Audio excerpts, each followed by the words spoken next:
बीज गणितीय अवधारणा जो हम लोगों ने पिछली क्लास में शुरू की थी, वो इस क्लास में भी, इस पीरियड में भी हम लोग आगे बढ़ाने जा रहे हैं। एक्सरसाइज 5A जो है उसी पे हम लोग काम करेंगे आज।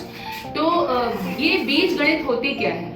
हम लोगों ने जाना था कि गणित की वो शाखा जिसपे हम बीजों के द्वारा अपनी गणित वाली समस्याएं हल करते हैं, है ना? बीजों के द्वारा गणित वाली समस्याएं हल करते हैं, वो बीज गणित कहलाती है। और जब अंकों के द्वारा, जब अंकीय संख्याएं जो होती हैं, जैसे 12, 13, 1050, ये सारी अंकीय संख्याएं हैं ना, तो ये इसके द्वारा जब हम गणितीय समस्या को हल करते हैं तो वो क्या कहलाती है? अंकगणित कहलाती है।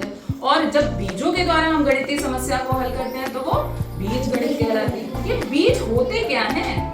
एक बीज तो होते हैं जो हम लोग बोते हैं, उससे पौधे उगते हैं ना। और ये गणित वाले बीज क्या होते हैं? हाँ बताइए। अक्षर संख्याओं को बीज कहते हैं। Very good. अक्षर संख्याओं को क्या कहते हैं? बीज कहते हैं। इनके लिए क्लैपिंग कर दीजिए। दूसरी बात ये बताइए, अक्षर संख्याएं आती कहाँ से हैं? अक्षर संख्याएं गुड़िया जवाब देंगी इस बार। हाँ बताएंगे। हमें कोई संख्या पता नहीं थी, इसलिए मालूम करने के लिए हम अक्षर संख्या कहते हैं। हाँ, आपने सही जवाब दिया।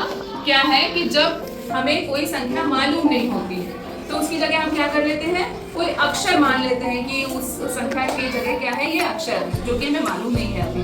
तो इन अक्षर संख्याओं को ही हम क्या कहते हैं? बीज कहते हैं। और यहाँ से बीज आ जाते हैं, है ना? ठीक है बच्चों, तो इनके लिए गुड़िया की तारीफ बजा दीजिए। अब आज हम लोग चल रहे हैं अपनी एक्सरसाइज 5A जो है, इसके कुछ सवाल हम लोगों ने किए थे। आइए थोड़ा सा हम लोग रिवीजन कर लेते हैं कि मान लीजिए, अब इसके सवाल नहीं, हम अपने मन से एग्जाम्पल्स बताएंगे, ठीक है? मान लीजिए कि नैन्सी के पास 5 रुपए हैं। नैन्सी के पास कितने रुपए हैं? 5। और उसने कुछ रुपए किसको दे दिए? अपनी सहेली राधा को दे दिए। कितने रुपए दे दिए? कुछ, है ना? अब यहाँ पे कहीं बीज लाने का स्कोप है? गुंजाइश है? कहाँ पे आएगा? कुछ में। तो आप क्या कैसे लाओगे? क्या करोगे? हाँ बताइए। मान लिया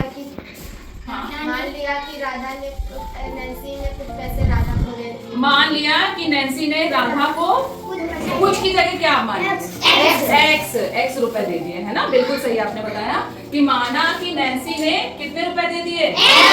किसको दे दिए? नैन्सी ने राधा को एक्स रुपए दे दिए। अब नैन्सी के पास कितने रुपए बचे होंगे? कौन बताएगा? राधा बताएंगे आप? राजा बताएंगे। हाँ बताइए। अब नैन्सी के पास शेष कितने रुपए बचे? 5 शेष धन। बताइए हाँ कितने बचे? 5 माइनस एक्स। 5 minus x. पहले आपने 5x कहा था क्या? पहले कहा था 5x, है ना? तो क्या गलती से निकल गया था? अच्छा, तो 5 माइनस एक्स आप क्यों बता रहे हैं? 5 आपने बिल्कुल सही जवाब दिया है, लेकिन क्या आप इसका कारण बता सकते हैं? 5 माइनस ही एक्स क्यों किया? बताइए। अंकित आप उत्तर देंगे? बेटा पास में चले जाइए। हाँ बताइए, क्या बता रहे थे? जोर से बोलिए।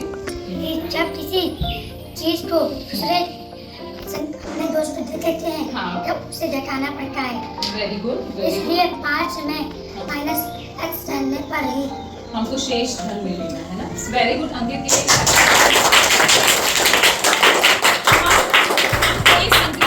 हम कोई संक्रिया कर रहे हैं, लेकिन क्यों कर रहे हैं ये बताना भी हमें आना चाहिए। भाई जब हम किसी को कोई चीज दे देते हैं, अपने पास से कोई चीज दे देते हैं किसी को, तो हमारे पास वो चीज कम ही तो हो जाएगी। तो हमारे पास वो चीज क्या हो जाएगी? घट जाएगी। कम होना मतलब घट जाएगी। अच्छा, किसी के पास अगर वो चीज चली जाती है तो उसके पास घटेगी कि बढ़ेगी? तो उसके पास प्लस वाली संख्या होगी या माइनस वाली? प्लस वाली संख्या होगी ना। आओ इस सवाल को हम और आगे बढ़ाते हैं। तो राधा के पास 13 रुपए थे। राधा को नैन्सी ने कुछ रुपए दे दिए।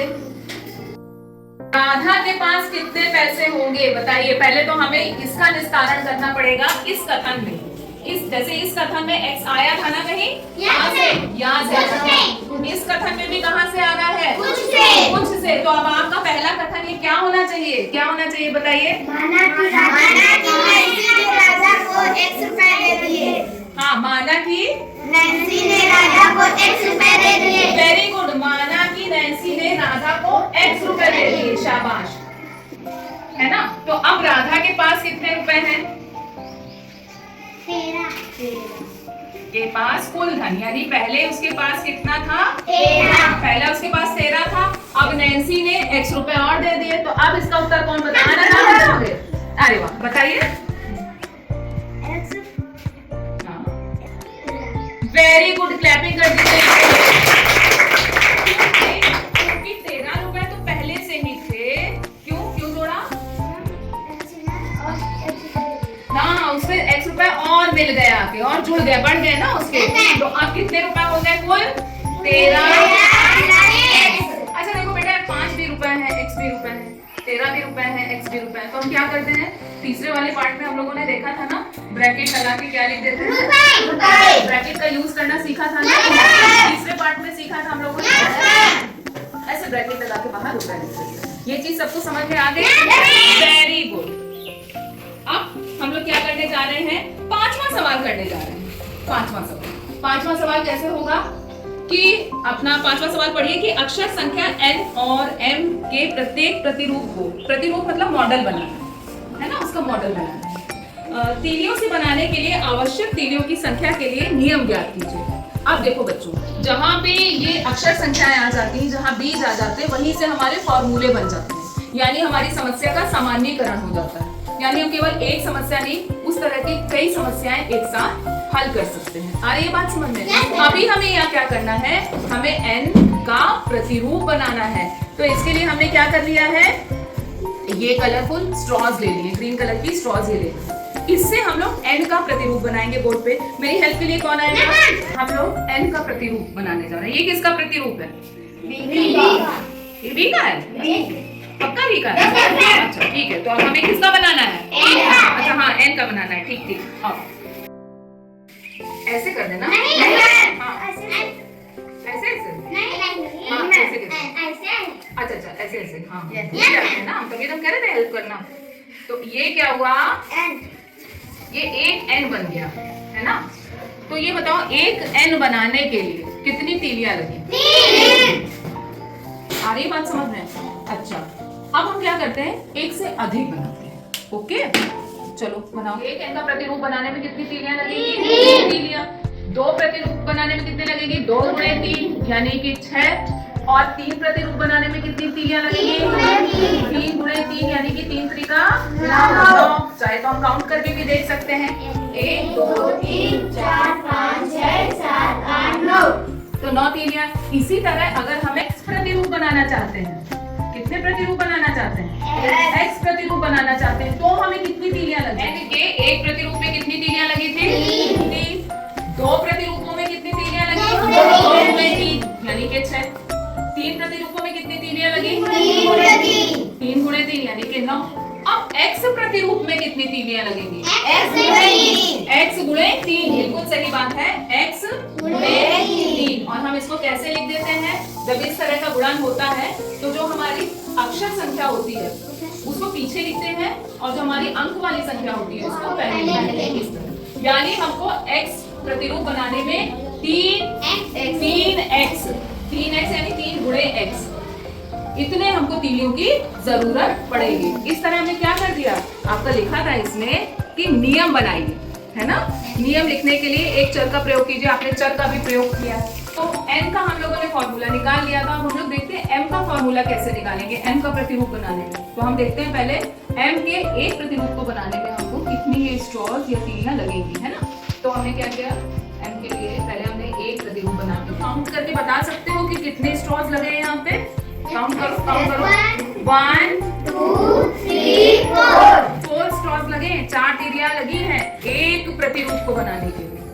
एक के लिए कितनी लगी हैं? 4। एक प्रतिरूप के लिए 4। 2 प्रतिरूप में कितनी लग जाएगी बताइए? 4 हाँ बताइए।